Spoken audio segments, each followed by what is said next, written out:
Hello bachelor sisters, ఎలా ఉన్నారు అందరూ?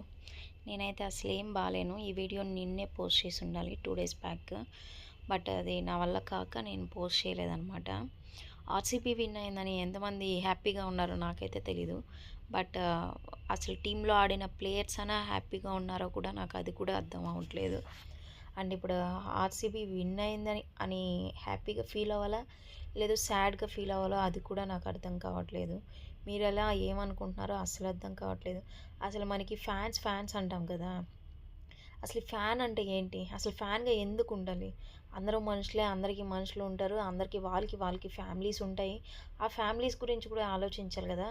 ఓకే, నువ్వు ఫ్యాన్గా ఉన్నావు అందుకని ప్రాణాలు పోగొట్టుకుంటే రేపు నీ ఫ్యామిలీ సిచ్యువేషన్ ఏంటో అది ఎందుకు ఆలోచించట్లేదో నాకు అర్థం కావట్లేదు. నీకు జన్మనిచ్చిన అమ్మని వదిలేసినావు, నిన్ను నమ్ముకొని ఉన్న పిల్లలు పెళ్ళాం వీళ్ళందరినీ వదిలేసినారు. అసలు ఫ్యామిలీ లేకుండానే మీరు ఫ్యాన్స్ అయిపోతారా? ఫస్ట్ మనం ఉండాల్సింది ఫ్యామిలీ కదా, ఫ్యామిలీకి కదా ఫ్యాన్గా ఉండాల్సింది. ఫస్ట్ ప్రిఫరెన్స్ ఎవరికి ఇవ్వాలి? మన ఇంట్లో వాళ్ళకి ఇవ్వాలి, మన ఫ్యామిలీకి ఇవ్వాలి. ఆ తర్వాతే కదా ఎవరికైనా బయట వాళ్ళకి ఇవ్వడం. వాళ్ళ వల్లే కదా మనం పుట్టి కూడా బయట వచ్చినాము. కాకపోతే మనం వాళ్ళకి ఇవ్వకుండా వేరే వాళ్ళకి ఎందుకు ఇవ్వాలి? ఏంటి సినిమా హీరోలు ఇలా మ్యాచెస్ ఆడేవాళ్ళు వీళ్ళంతా దేవుళ్ళు అయితే మనల్ని కని పెంచి వాళ్ళు ఇంత పెద్ద చేసిన వాళ్ళు దెయ్యాలా? వాళ్ళు మనకి దేవుళ్ళు కదా, వాళ్ళ కోసం కదా మనం ఆలోచించాలి. ఎందుకు బయట వెళ్ళే మనం ఎంజాయ్ చేయాలి, ఇంట్లో ఎంజాయ్ చేయలేరా? నాకు అర్థం కాదు. ఎందుకు ఇవన్నీ ప్రాణం పోగొట్టుకునే అంతవరకు ఎంజాయ్ చేయాలి? అది ఏంది? ఆ ఎంజాయ్మెంట్లో ఏముంది, ఏమొస్తుంది అసలు? ఇప్పుడు ఇంత జరిగింది, ఇప్పుడు ఎవరైనా ఆ ప్రాణాలు బయట తీసుకొని రాగలుగుతారా? పోనీ ఆర్సీబీ విన్ అయింది, ఇప్పుడు ఆర్సీబీకి కూడా బ్యాడ్ నేమే కదా. వాళ్ళు మాత్రం ఏమి హ్యాపీగా ఉంటారు చెప్పండి? వాళ్ళకి ఈ సిచ్యువేషన్ తెలిసే ఉంటుంది, తెలియకుండా ఉండదు ఎవ్వరికి. అందుకే వాళ్ళకి కూడా ఫేసెస్లో స్మైల్ అంతేమీ లేదు. మామూలుగా క్యాజువల్గా వెళ్ళినట్టు వెళ్ళారు వాళ్ళు కూడా వెళ్ళేటప్పుడు, మీరు చూసుకున్నట్టయితే.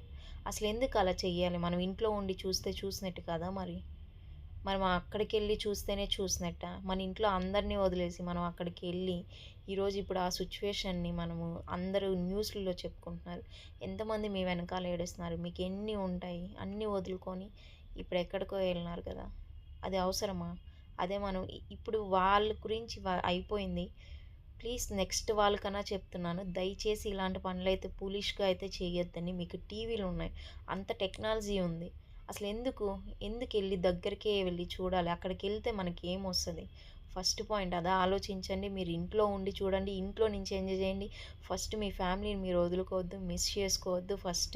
ఫస్ట్ మన ఇంట్లో వాళ్ళకి మనం ఫ్యాన్ అవ్వాలి, ఆ తర్వాత బయట వాళ్ళకి అవ్వాలి. బయట వాళ్ళకి అయినా కూడా మన ప్రాణాల పైకి తీసుకొని వచ్చేది ఏది మనకు వద్దు అని మనం అనుకోవాలి. మనం నమ్ముకొని చాలా ఉంటాయి, మనకి చాలా ఆశలు ఉంటాయి, అవేది నెరవేరకుండానే మనం వెళ్ళిపోవాలని అంతవరకు ఎందుకు? అంతవరకు దయచేసి ఎవ్వరు తీసుకోవద్దండి, అంతవరకు ఎవ్వరు పోవద్దండి. ప్లీజ్ రిక్వెస్ట్ చేస్తున్నాను అందరికీ.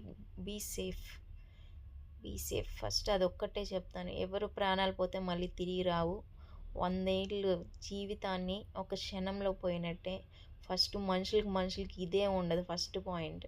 ప్లీజ్ దయచేసి ఈ వీడియోని మీరు షేర్ చేయండి. Thank you so